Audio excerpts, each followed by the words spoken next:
first we need to understand the main menus of the Stata software. So in this menu here, we have the variables. So when we import the data, the variable names will appear here, and then their properties will appear here, like the variable type, nominal, ordinal, interval ratio, format, the value label, because there are differences between the names that should not contain any space and they should be shortened, in addition to, or in comparison to, the label that could contain the full question. Like, for example, what is your gender could be just gender. So this is the difference between the name and the label. Then we have the notes, the data, etc. For all the properties of the variables once imported. Here we could see the results in this menu. So any result that, or any test we run, it will appear here in this big menu. The command is where we are going to write the codes, like alpha here, and we type the variables, etc. It will show the codes, for instance. So anyways, I will show you that later. Then we have the commands. So these are the logs of all the commands that we run here, so that in case we keep tracking every analysis we do, it will appear as a line here. And to import the data, we can go to File, then we go to Import, and here we have different extensions like Excel spreadsheet, text data, spaces data, or .sas data, etc. So here I'm going to import, let's say, spaces SAS data. So I will click here and browse, and I will look for the data and open it. So once here I can see the names in file, their labels, and then I can click OK, and here it is. So it is imported spaces using this directory.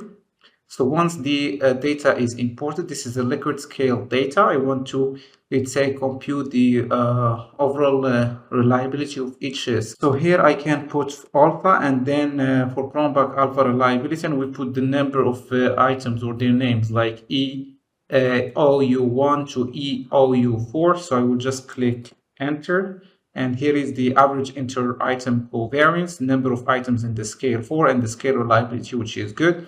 I can do the same for PU 1 to 4. So instead of this one, I will simply replace them. You see here, I need to type the code in like spaces, where you just drag and drop, etc. So spaces is easier, but Stata, you need to type the code manually, which is a little bit hectic and time consuming, but you will get used to it. So here I computed the Likert scale reliability of the first one. I will do the same for the second one. So the Cronbach alpha again is still good. It's above 0.7, 70%, which is good. I can do the same for the third scale. So as you can see, these are like multiple Likert scales. So each one should be computed separately. So here, just to save time, I keep simply changing slightly the names. Can simply do this trick by copying here. Click enter. So it says EU4 does not exist. So what shall I do? I can go back here, copy, just stop here, and you can see the Cronbach alpha again is 0.7, which is good. So let's do it with the last one. So VI 1 to 4. So VI 1 to 4, that's what I'm doing now.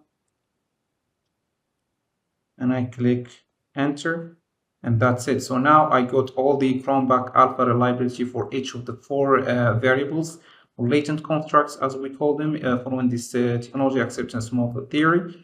This is how it can be done using Stata, but we are going to write a manual table with the name of the scale, the number of items in the scale, and the Cronbach alpha that we get.